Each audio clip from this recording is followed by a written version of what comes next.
Today I am going to talk about a question that I am not allowed to answer. And the frustrating part can be because I'm asked this all the time. And that question is something that is near and dear to my heart because I'm a realtor, but prior to being a realtor, I was a teacher and an educator in administration for quite a bit of time. And the educational system is near and dear to my heart, and how we are teaching our kids and what we are teaching our kids is really important. I get it, to any parent. The question that I get that I am not allowed to answer is, what's the best school district? Or anything related to that. If you ask me, hey, is this a good school district? I can't answer that. And there's a couple of reasons why, but the first and foremost I would tell you as a former educator is, I don't know. It's going to depend on your child. And I think most parents, when they realize that, are say, oh, okay. Are you worried mostly about test scores, or are you worried about the special ed services that your child needs? Or are you worried about reputation, safety? What are the things that are important to you? But let me give you a couple of examples. If you have a child who is super into marching band and plays the tuba, and I tell you that the best school district is XYZ school district, and you go there and then you find out they don't even have a marching band at the high school there. You know, who's going to be on the hook for that one? You need to do some of your own research. You want to find out which schools have the marching band, which schools have the extracurricular that I care about for my student, which school pays attention to test scores or math and science, or maybe doesn't give the crazy amounts of homework because your child is super involved in sports and that's something that you don't want. You got to do a little bit of your own research and advocate for your student. Not in an annoying way, but in a way where you say, hey, I know my kid better than any, so I know the questions to ask. The second reason why I can't answer that is because of discriminatory practices that have happened in the past. Think about it. Why that's a loaded question from a discrimination standpoint is like, oh, what's the best school district? Well, we all know that 70, 80 years ago, that meant, hey, is it a mixed neighborhood? Hey, is this something where, I'm going to feel uncomfortable because of the racial makeup of the students that are in that school, or some other discriminatory makeup of the people in that school or that neighborhood? I can't answer that. If I were to steer you into one neighborhood or away from another neighborhood, that's a discriminatory practice that is not allowed under the Fair Housing Act.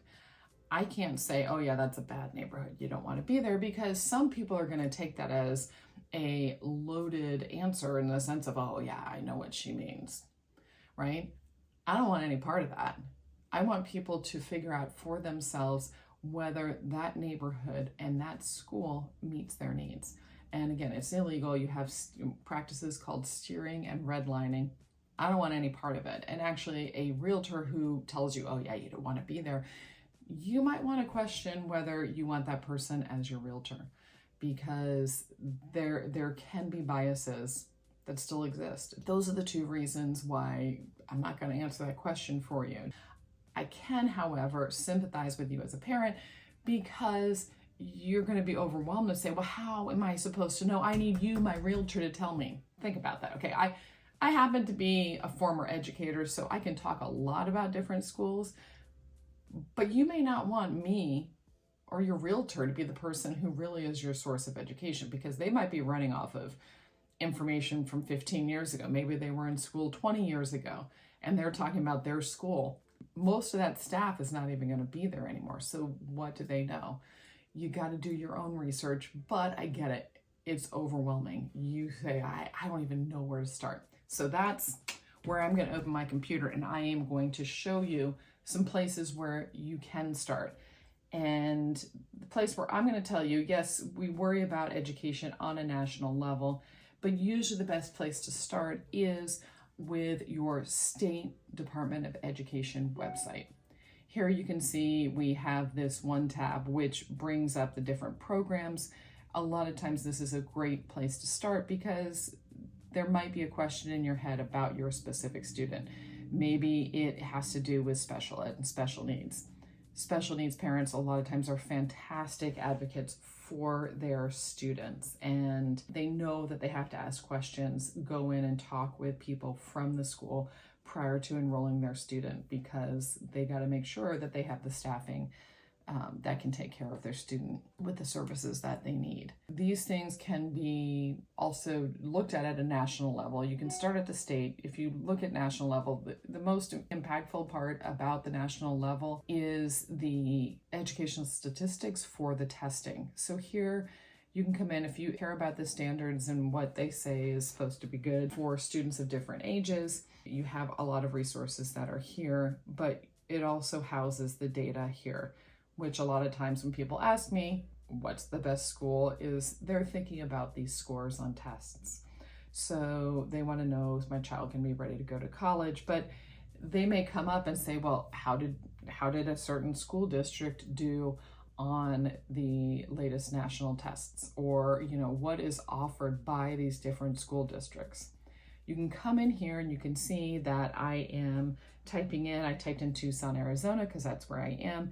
Here is a list of everything that there is, and it will tell you how many students, how many are enrolled, how many schools are here. This is the Catfoot School District, and it shows all of the grades that are included within that school district. When you're talking about Arizona, you're going to come across a lot of this stuff where you don't understand this, and you'll see, okay, here's one, but when I look at it, it only has 2 schools in this entire school district. It's an independent charter school district. Arizona is a charter school state. It means that there is a level of school choice that is available, and if you choose to send your child to one of the charter schools, the taxpayer money that is associated for that child will follow them there. And so charter schools will not have tuition associated with them. It is a way for you to have and assert your own independent choice if you find one of these programs that's interesting to you. The Arizona Charter School Association website has information about charter schools, what they stand for, and how they promote and keep track of and keep accountable the charter schools.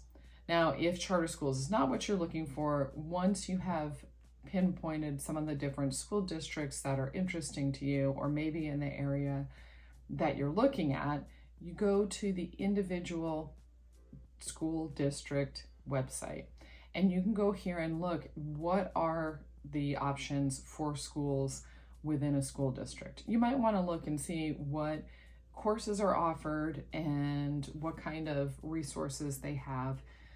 Sometimes people care, they're going into different school levels. Maybe you have a middle schooler and a high schooler. You're going to have to kind of juggle looking at both the middle and high school to see if you're comfortable with it. Here, under most of these school district websites, you get something like this, moving to the area. So, hey, this has some really helpful stuff on a practical level for when you are looking at houses, because it has the district map and boundary page.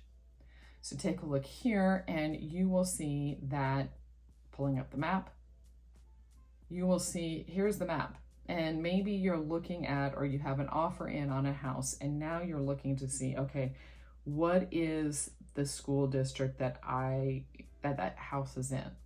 And what elementary school? I have a student, let's say, who's 8 years old, and what school is he going to be going to if I purchase this house? So from here, you can see everything. It's the map. And let's say we are looking in Donaldson school area. So now I can go from here, from the district website, now I'm filtering down to an individual school website. And this is where you get into staffing, where you got some people you might reach out to. You can check out who are the teachers, and who are the administrators, how long have they been doing it. You get to see the fun pictures, makes you want to go play on a playground again. Has things, here's the bus schedule, because transportation can be a big issue. If you are working full-time and are going to be relying on school transportation, then you are going to need to know the bus schedule, or at least have an understanding as to whether that is available. Most charter schools don't have busing and available to them. So that's something to keep in mind. It would be something you'd either have to drive your student or come up with a carpool or something along those lines. Now, if you want to go a little deeper and you say, okay, I want to look at enrichment for my child here in the Tucson Unified School District, which is one of our school districts here in Tucson, we have the EEF. This is something where it talks a little bit more about some of the support services, scholarships, things like that. You can, aside from EEF, you can go back to the, you can go to the Arizona Educational Foundation, and this is one of the rankings where it talks about school rankings. So if you want to know if you're sending your child to an A+ school of excellence, or did the school get rated a B, this is also a place where people who love that sort of data like to go, because it will tell you how a school was ranked and what, did they meet their standards to be ranked an A+ school. It goes through here every single school. You can see how they've been ranked historically. Another place to go, yes, we have greatschools.org. This realizes kind of like the Yelp of schools. So it is just relying on people who've gone in and written reviews. And you will see pretty quickly on here that a lot of people might be huge proponents of a school, but it doesn't sound like a lot of meat that is there, kind of like Yelp. You also will find some people who are bashing on a school for something that seems to be completely outside the norm for that school. And it's somebody just, complaining about the experience that their child had, that I'll tell you sometimes from the inside has more to do with the child and the parenting than it does with the school. You can see I came back here to the Department of Education, and you can go, maybe again, here are the things that you might be concerned about. And there's the special ed page that has a lot of resources on it. But maybe you want to go back and look at college readiness. So what are other resources? You can go to the College Board. If you have a child who's getting ready to enter middle or high school, it's not too early to kind of look and say, okay, what's going to be required from my student to get into college, or to prepare them so that they're really ready for college and that they're going to be set up to do well. Here in Arizona, we used to have the AZ Merit. It's now we have AIMS and some of these are standardized tests. The Azella is an English proficiency test. And on here on the state assessments, you want to know how a specific school is doing on the state assessments, which they are taking annually. Here are some ways that you can go through and look and find the results for particular schools, and maybe add ones to your list or cross them out. You can look and see the ACT, SAT.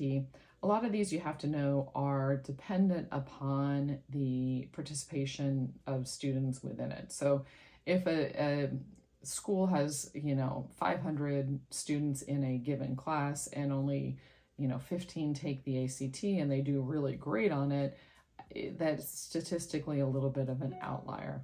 You can go through here. Here's the state accountability on the schools and how they're rated. If you want to look and say, hey, how ready is this school making my child for, whether it's their career or college, these are what these standardized tests are aimed to do. Another place that you can look is on the school report cards. This is at azreportcards.azed.gov. I think that got cut off, but you can look at the school report cards, and this will break down some of that data and some of what is being tracked for students at different schools.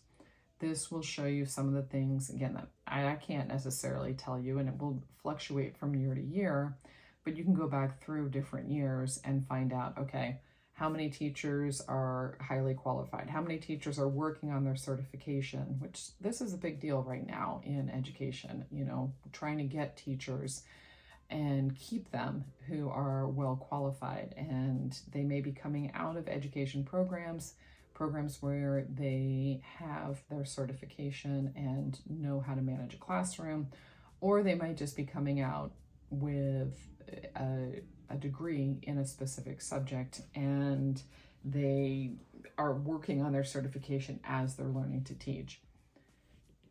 Another place that you might say, hey, okay, we looked at this. This is PISA. This is an international test that a handful of schools administer here. We do have a couple here in Arizona that administer the PISA test, and this is an international test that will rank students against students internationally, including Finland and Sweden and China. So you can see here the countries that take it and how frequently they take it, obviously according to population. Yeah, US got a lot of people, and not so many people who scored in the PISA exam. Another place to look at here we go back to the state accountability, and here we can look at specific school report cards and go back over here, state report. We're looking again at how students did on tests for English, math, sciences, and these are administered in certain grades across all schools. If you go in here, you can see all of the schools, any school that you might want to rank one against another to say, okay, how did this school do, or what did this school do? And let's just pick one, and we go to Lindbergh Elementary School. This isn't in Tucson, this is up in the Phoenix metro area.